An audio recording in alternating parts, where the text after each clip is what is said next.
What's the worst thing someone's ever accused you of? For me, it was selling my unborn child.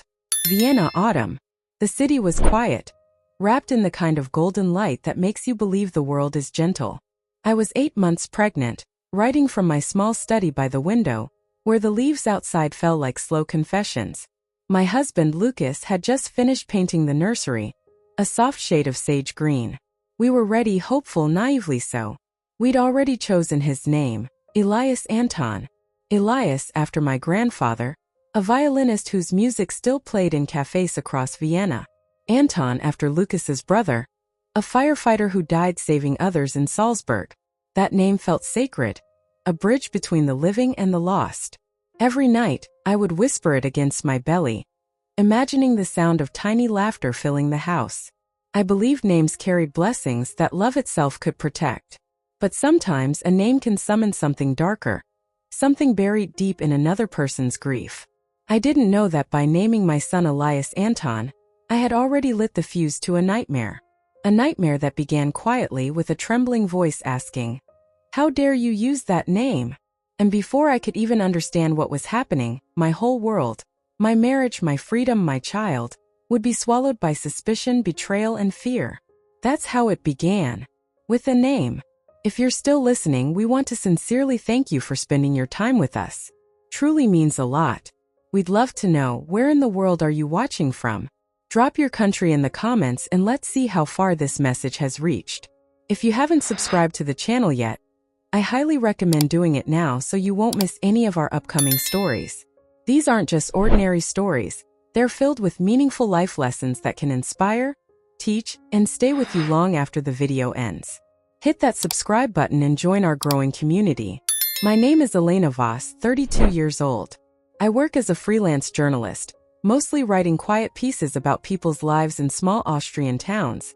Stories about resilience, about healing. I thought I understood pain because I'd spent years interviewing others about theirs. But nothing prepares you for the kind of pain that knocks on your own door. At 8 months pregnant, I was living in a small house outside Vienna with my husband Lukas, 35, a structural engineer. He's the kind of man who fixes things even when they aren't broken. Tables, fences, people's moods. We met at a charity event 5 years ago, and since then he has been my calm in every storm. He would read to me in the evenings, his hand resting on my swollen belly, as if he could already feel our son listening. We named him Elias Anton, a name woven from 2 legacies. Elias came from my grandfather, a violinist whose music once filled concert halls across Europe before age took his hearing. Anton was the name of Lukas's older brother, a firefighter who died during a rescue in Salzburg. It felt like the perfect tribute to both courage and art, 2 qualities we wanted our son to inherit. There was something grounding about that name. It made me feel our child already belonged somewhere, rooted in stories of love, sacrifice, and beauty. I remember writing it again and again in my notebook, testing how it looked on paper. Elias Anton Voss. Felt right, almost poetic. But sometimes what feels right to one heart can reopen wounds in another. And that simple name, meant to honor the past and bless the future, became the spark that ignited the worst chapter of my life. It started on a golden afternoon in late October. The house smelled of cinnamon cake and apple cider, the windows fogged with warmth against the chill outside. Lukas had strung fairy lights through the garden, their soft glow dancing on the fallen leaves. Friends and family filled every corner of our home, laughter mingling with the faint notes of classical music. It was supposed to be our moment of joy, our baby shower, a small celebration before the sleepless nights began. When it was time to reveal the baby's name, Lukas held my hand and smiled. "Everyone," he said, "we'd like you to meet our son, Elias Anton." There was applause, cheers, the clinking of glasses. But in the midst of it all, one face turned pale, Klara, Lukas's older sister. Her smile froze halfway, and for a second, her eyes looked almost haunted. She set her drink down and asked, her voice trembling, "How did you come up with that name?" I explained, still smiling, about my grandfather, the violinist, and about her brother Anton. I thought it would touch her heart. But her expression darkened. Her lips parted and she whispered, "No, not that name. You can't." Before I could ask what she meant, she turned abruptly and walked out of the house. I remember the sound of the door slamming against the autumn wind, cutting through the music and laughter like a blade. Everyone stood in stunned silence. Lukas called after her, but she was already gone. That night Lukas tried to call, to text, nothing. By morning, Klara had blocked both of us on every platform. "She's been fragile lately," he said quietly. Maybe the name brought up old memories. I wanted to believe that. I wanted to think it was just grief, not anger. 2 weeks later, at exactly 4 a.m., the nightmare arrived. The banging on the door was so violent I thought it was an earthquake. Lukas jumped out of bed half asleep, shouting, "Coming!" But before he reached the handle, the door burst open with a deafening crash. Flashlights flooded the hallway. Men in uniform shouted commands in German. "Police! Hand hoch!" Their guns glinting in the darkness. One of them, a tall man with cold blue eyes, pointed at Lukas. "Elena Voss, you are under arrest." I froze. "What? Why? What's happening?" My voice trembled, my body heavy with panic and pregnancy. 2 officers rushed toward me, shouting something about safety protocols. I could barely breathe as one of them pushed me into a chair. The tall man introduced himself as Inspector Hans Berger. "We have a warrant," he said sharply. "You and your husband are under investigation for human trafficking and child exploitation." For a moment I thought I'd misheard him. "Human trafficking?" I repeated, dazed. Berger's expression didn't waver. "Your sister-in-law, Frau Klara Fischer, has provided us with substantial evidence. She claims you intend to sell your unborn child, Elias Anton, to a criminal network operating between Vienna and Munich." I felt the world tilt. My ears rang with a high, piercing sound. "That's insane," I whispered. "That's my baby. I haven't even given birth yet." Lukas tried to reach for me, but an officer shoved him against the wall, snapping cold metal cuffs around his wrists. "You don't have to do this," he pleaded, his voice breaking. But they didn't listen. They dragged him outside in his pajamas, barefoot in the freezing air. I tried to follow, but one officer held me back as another began tearing through our drawers, shouting about evidence. Papers scattered across the floor, our ultrasound photos, baby clothes, half-written articles. I could hear Lukas shouting my name from outside before the car door slammed. That's when I saw it, on Berger's clipboard, a single sheet with the heading, "Case File, Voss Family Suspected Child Trafficking / Alias, Elias Anton." Alias. They thought my son's name was a code name. I stood there, trembling, my hands over my stomach as the flashlight swept the walls, the sound of boots echoing through the house that once felt like home. In that moment I realized this wasn't a misunderstanding. It was a nightmare, one I couldn't wake up from. The light was blinding. When I woke up, it wasn't sunlight but the sterile glare of a hospital lamp drilling into my eyes. My wrists were cold, then I realized why. Handcuffs. Metal bit into my skin, chaining me to the rail of the bed. A faint rhythmic beep, beep, beep came from the monitor beside me. My pulse erratic, frantic, scared. The air smelled of disinfectant and metal, sharp enough to sting the throat. Every sound echoed. A distant intercom call, the roll of a cart, the squeak of rubber shoes on tile. My body ached. My abdomen throbbed with pain, my baby's movements faint and slow. Panic crawled up my spine. "Lukas," I whispered. No answer. Only the hiss of the oxygen line beside me. Then the door opened. Inspector Hans Berger entered, trench coat still on, his posture military straight. He looked at me not as a patient, not as a mother, but as a suspect. Behind him stood 2 uniformed officers, their faces blank. "Frau Voss," Berger said flatly, pulling up a chair.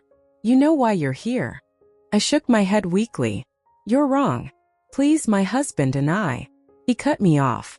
"You are part of a trafficking operation that sells newborns under coded names.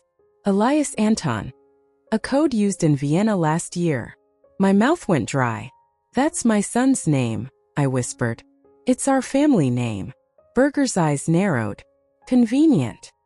He dropped a stack of photos on the tray beside me. They slid across the metal, faces of infants blurred, file numbers stamped across their foreheads. "You see, Frau Voss, these babies were also given names that matched yours, Anton, Elias, even Voss. Are you going to tell me that's coincidence?" "I don't know those people," I cried. "You're making a mistake." Berger leaned closer. I could smell his coffee breath, Hear the click of his pen. Mistakes don't explain encrypted messages, foreign deposits, and your sister-in-law's testimony. Klara is lying. My voice cracked. She's sick, she's obsessed with my husband. He slammed his hand on the bed rail, making the metal rattle. Enough. The monitor beeped faster. I could feel my pulse spike, pain slicing through my stomach. Please, I gasped. I'm 8 months pregnant. You can't. You should have thought about that before selling your unborn child, he said coldly. Something inside me snapped.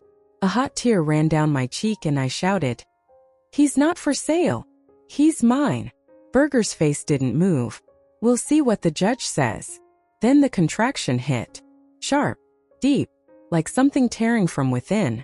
I screamed, my body curling instinctively, but the cuffs cut into my wrists, holding me down. "Help!" cried out. "Please, my baby." The officers exchanged glances, but Berger just sighed. "She's performing," he muttered. "Classic manipulation." Blood spread beneath the sheet. Warm. Spreading fast. I screamed again. "I'm bleeding. My baby." Berger folded his arms. "Call the nurse," he said, unimpressed. The door burst open seconds later. Maria, a young nurse with tired eyes and trembling hands, rushed in. One glance at the blood and her face went pale. "Mein Gott," she whispered. "She's hemorrhaging." "She's exaggerating," Berger said coolly. Maria turned on him, fury flashing in her voice. "She's losing blood. If you don't unchain her, she and the baby will die." Berger hesitated. "She's a suspect. She's a mother." Maria snapped, her voice breaking. "And that's a child." Without waiting for permission, she grabbed a key from the officer's belt and unlocked the cuffs. My wrists burned where the metal had bitten through. Everything blurred after that. Nurses shouting, alarms blaring, the rush of a gurney down the corridor. I caught fragments of voices. Fetal heart rate dropping. Prep for emergency C-section. Blood pressure crashing. I remember Maria's face hovering above mine in the operating room. "Breathe, Elena," she said softly. "I've got you." The lights overhead flickered as if the world itself was trembling. The anesthetic mask came down, cold and suffocating. My last thought before darkness took me was, "Please, let him live." When I woke again, it was quiet. Too quiet. No crying. No beeping. Just the hum of machines. My throat was dry, my lips cracked. I turned my head weakly, and there she was, Maria, sitting beside the bed, eyes red from crying. "Your baby," she whispered. "He made it." A sound escaped my chest. Half sob, half laugh. Relief flooded through me like light after a storm. "Elias," I murmured. "My little Elias." But Maria didn't smile. She hesitated. "Elena, there's something else." The door opened again. This time it wasn't Berger. It was a woman in a gray suit holding a clipboard and a badge. "Child Protective Services," she said curtly. "Under German law, the infant has been taken into protective custody pending investigation." Her words hit harder than any blow. "What?" My voice was barely audible. No, please. I haven't even held him yet." "I'm sorry," she said mechanically. "Until the trafficking allegations are cleared, you are not permitted contact." Maria's eyes filled with tears. "This is wrong," she whispered. "She just survived surgery. Her baby could have died." But the woman didn't listen. She turned and left, heels clicking on the tile like a clock ticking down the seconds of my sanity. I lay there, hand trembling over my empty stomach, feeling the phantom weight of a child I wasn't allowed to touch. Somewhere down the hallway a newborn cried. I knew that sound, I felt it, but I couldn't move, couldn't speak. The handcuffs were gone, but the chains were still there, inside me. Invisible. Unbreakable. They called it procedure. Called it hell. 2 days after the surgery, Lukas was arrested. No warning, no explanation. One moment he was sitting by my bedside, holding my trembling hand. The next, officers in plain clothes entered the room and dragged him out in front of me. His face went pale, but he didn't fight. He just kept looking at me over his shoulder, his voice echoing as they pushed him through the door. "Don't let them break you, Lena. I'll fix this, I swear." But they broke him first. I didn't see him again for almost 3 weeks. When I finally did, it was through a glass partition in a police interrogation center. His left eye was swollen shut, and there was a dark bruise across his jaw. He tried to smile, but the movement split his lip. "They say if I confess," he said hoarsely, "they'll let you out of observation. What did they do to you?" I whispered. He looked away. "It doesn't matter. Just stay strong." It did matter. They were forcing him to sign a statement admitting that he and I had been paid to arrange the sale of our unborn child to an international trafficking group. The supposed evidence? A misinterpreted wire transfer from his construction company, and emails hacked from my freelance account, emails I had never written. The system was moving like a machine, efficient and merciless. I wasn't a woman anymore, not a mother, not even a patient. I was a case number, subject V3129. No one visited me except the guards who delivered medication and the nurses who were forbidden to speak beyond clinical necessities. Maria, the only one who had seen my bleeding and fought for my life, was reassigned to another ward. I overheard one doctor whisper, "She's under review." She crossed the line helping that woman. That woman. Me. Every day I asked to see my baby. Every day I was told, "Not until the investigation concludes." They spoke as if investigation was a god you couldn't question. At night, I lay awake in the sterile light of the ward, listening to the echo of newborn cries in the maternity unit across the hall. Each sound cut through me like a blade. I would press my hands against my abdomen, feeling the hollow space where life used to flutter. My body remembered him, but the world had erased him. My baby was alive, I whispered one night to no one, but not mine. That sentence became my truth. He was somewhere out there, fed, held, maybe even loved by strangers, while I was treated as if I tried to destroy him. Bills began to arrive, mountains of them. Hospital fees, legal retainers, investigation costs. They came in thick envelopes, each one heavier than the last, each one stamped payment required. Lucas's accounts had been frozen. Mine too. Our home sealed for evidence. I sold what I could from the hospital bed, my laptop, my cameras, the only things that had ever belonged solely to me. The journalist who once told stories about other people's injustices was now too broke to tell her own. The whispers grew louder every day. A nurse refused to touch my chart. Another muttered, "That's the one who sold her baby." I caught a glimpse of my reflection in the window, pale, hollow-eyed, hair tangled. I looked guilty. Even I didn't recognize myself. One morning Berger returned, the same inspector who had watched me bleed without moving a muscle. He stood by my bed with a folder in hand. "Your husband has agreed to cooperate," he said. I felt my stomach twist. Cooperate? "He admitted there was contact with a buyer," Berger said, his tone emotionless. "We're finalizing the paperwork. Once he signs, we can resolve your case." I stared at him. "You mean destroy our lives?" He didn't blink. "Consider it redemption." When he left, I couldn't breathe. The air felt thick, the walls closing in. I screamed into the pillow, my voice muffled and raw, until the nurse rushed in and sedated me. I woke up hours later with my wrists bandaged, the same spot the handcuffs had bruised. I was alone again. Days blurred into weeks. I lost count of time, of meals, of hope. Sometimes I imagined Elias was still connected to me somehow, that if I closed my eyes long enough, I could feel his heartbeat echo in mine. Other times, darker thoughts came. Maybe he'd forget me. Maybe the system would make him believe he came from no one. I tried writing letters to the court, to journalists, to child services. Most never got mailed. The guard would collect them, skim the first lines, and toss them in a bin. "You're wasting paper," he said once.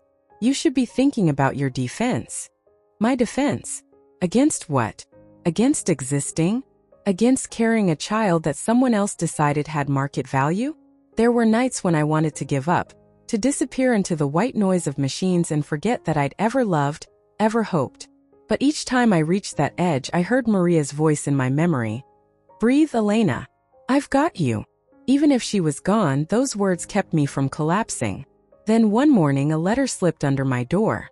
No return address. No seal. Inside, a single line written in Lucas's handwriting. I didn't sign. "Whatever happens, believe that."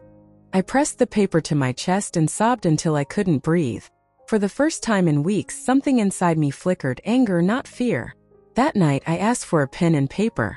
When the nurse hesitated, I said calmly, "It's for my medical journal. Therapy notes." She nodded reluctantly. I began to write. Not pleas, not confessions, but truth. Every detail I remembered. The blood, the cuffs, Berger's words, the bruises on Lukas's face. I wrote as if each sentence could reclaim a fragment of the life they stole. Somewhere, buried beneath the paperwork and lies, the truth still existed. And if I couldn't hold my son, I would at least hold on to that. But the cost of truth, I was beginning to learn, is loneliness. Each day that passed, the walls felt higher, the silence thicker. I'd wake up to the sterile scent of bleach, to the echo of other mothers singing lullabies, and wonder if Elias could somehow hear me too, if he knew I hadn't abandoned him. My baby was alive, I whispered again and again, but not mine. Each time I said it, the words cut less but scarred deeper. The system had taken everything, my husband, my home, my name, but not my voice. Not yet. And as long as I could still speak, still write, still breathe, there was a chance, however small, that one day someone would finally listen. The truth didn't come from the court. It came from the cracks, fragments of whispers, overlooked files, things the system dismissed as irrelevant. It started with a journalist friend of mine, Anna Weiss, who still believed me. She managed to slip through the bureaucracy and dig where no one else dared. One evening, she showed up at the hospital under the guise of a social worker and handed me a sealed envelope. Inside was a printed forum post from 3 years ago. The username was familiar, Klara V83. The post read, "I'll never forgive the woman who stole my child's name. My baby was meant to be Elias Anton. He never took a breath, but she took that name and pretended it was hers. She stole my son's spirit." My heart froze. Klara, my sister-in-law, Lukas's brother's widow, had lost her baby years before. I'd known it was a stillbirth, but Lukas never told me the details. He said it was too painful to discuss, that Klara had gone through months of therapy afterward. I thought giving our son the same name was a way to honor both sides of the family. I didn't know that name already carried a ghost. But in Klara's fractured mind, grief had curdled into obsession. She believed I had stolen her child's soul, that by naming my son Elias Anton, I had resurrected what she lost inside my womb. The more Anna dug, the darker it became. She found an unfinished mural in Klara's basement, photos from when police searched her home after Lukas's arrest. The mural showed a woman holding a baby wrapped in gold cloth. The woman's face was scratched out. Above it, written in red paint, were the words, "Give him back." And below it, taped to the wall, was one of my ultrasound photos, the same image I had posted months earlier on my private account. Somehow, Klara had printed it, framed it, and painted around it like a shrine. The so-called evidence that police used against me, the encrypted emails, the payment records, the anonymous tip, had all originated from an IP address connected to Klara's old apartment. She had been orchestrating everything behind the scenes, feeding authorities the narrative that her sister-in-law was part of a trafficking network. The truth wasn't a conspiracy. It was delusion. Berger and the entire investigation team had built their case on the word of a grieving woman, whose mental illness was quietly documented, but ignored, because her family connections shielded her from scrutiny. The system didn't protect the truth. It protected its paperwork. And then came the night that almost ended everything. It was 2:47 a.m. I woke to the sound of footsteps outside the maternity wing. At first, I thought it was just the nurses changing shifts, but then I heard something else. A lullaby. Soft. Familiar. Schlaf mein Kind schlafe ein. The melody made my blood run cold. It was the same song Klara once sang at a family dinner years ago. I pulled myself out of bed, still weak from surgery, and followed the sound toward the neonatal unit. When I turned the corner, I saw her, Klara, dressed in a nurse's uniform, her hair tied back, cradling a small bundle in her arms. "My son. Elias. Don't scream," she whispered, tears streaming down her face. "He's mine. You stole him from me, Elena. You took what was meant to be mine." I froze. My voice cracked. "Klara, that's my child." She shook her head violently. "No. He was promised to me. I prayed for him. I named him before he existed. Don't you understand? You carried him for me." She started to move toward the exit, holding Elias tighter. The alarms hadn't gone off yet. Security still thought everything was normal. I stepped forward, trembling, afraid to startle her. "Please, Klara. He's just a baby. He needs peace, not ghosts." For a moment, she looked at me as if seeing me for the first time. Her lips trembled. "Then why did he call for me in my dreams?" Her grip loosened slightly, just enough for the nurse, Maria, who had been watching from behind the curtain, to rush forward. She grabbed Elias from Klara's arms, screaming for help. Guards flooded the corridor. Klara fell to her knees, sobbing, whispering over and over, "He was mine first, mine first." They didn't charge her. They said she was mentally unstable, that she didn't understand what she was doing. She was sent to a psychiatric clinic on the outskirts of Vienna for treatment. And just like that, it was over, on paper at least. The investigation against Lukas and me was closed due to insufficient evidence.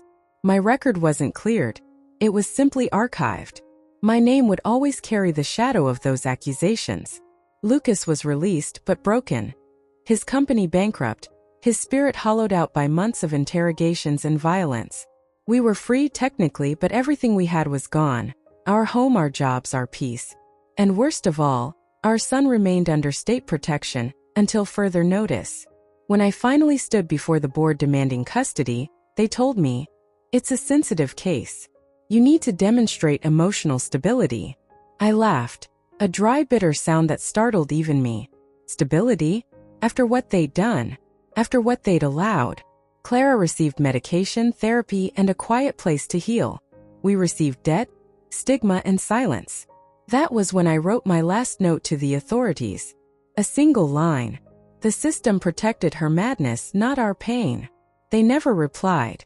Sometimes I visit the clinic where Klara stays. I stand outside the iron gate, watching her through the glass during supervised walks.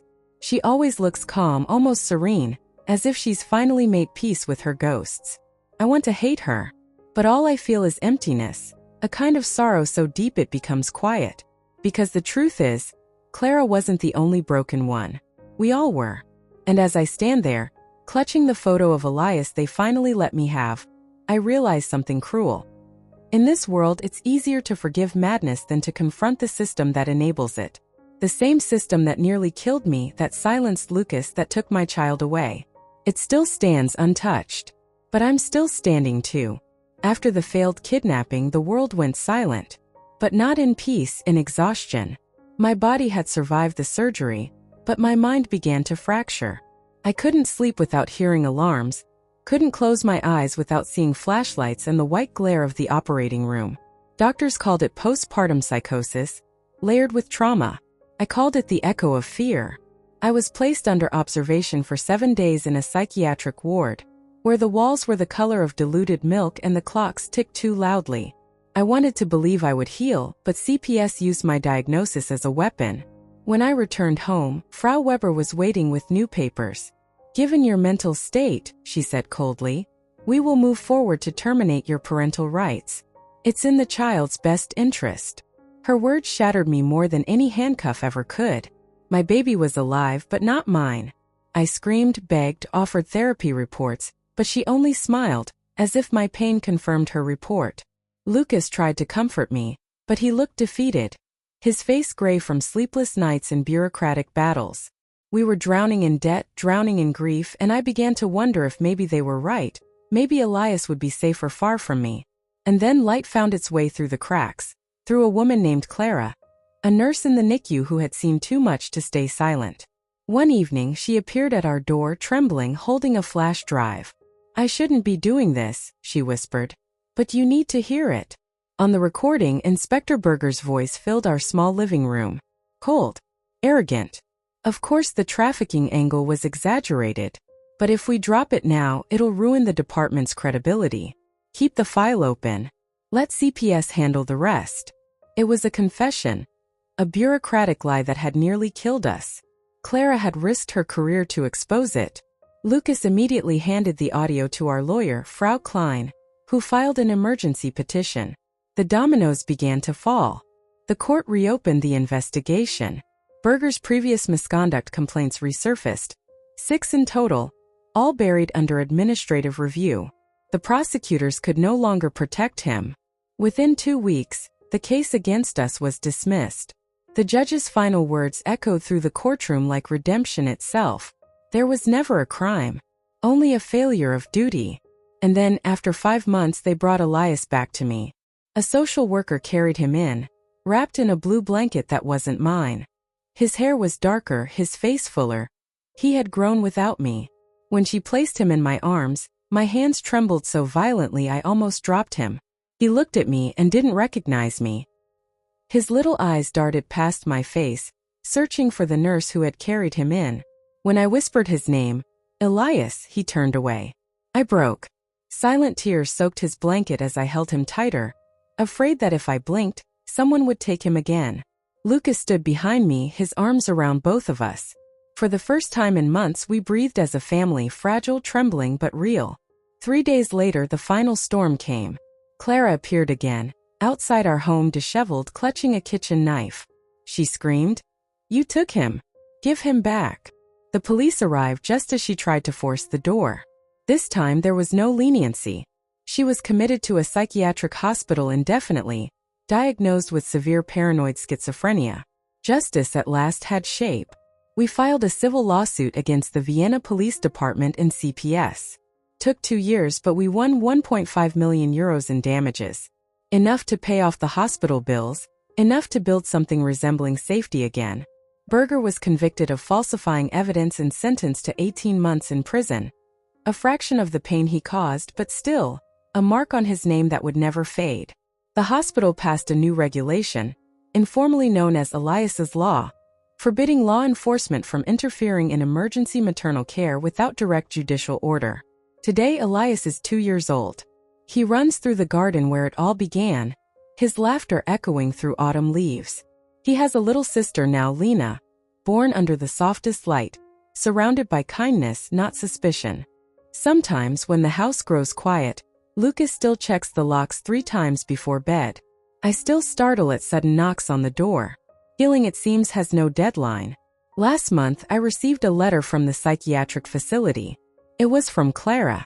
The handwriting was shaky but clear. "I'm sorry. I thought he was mine. I know now I was sick.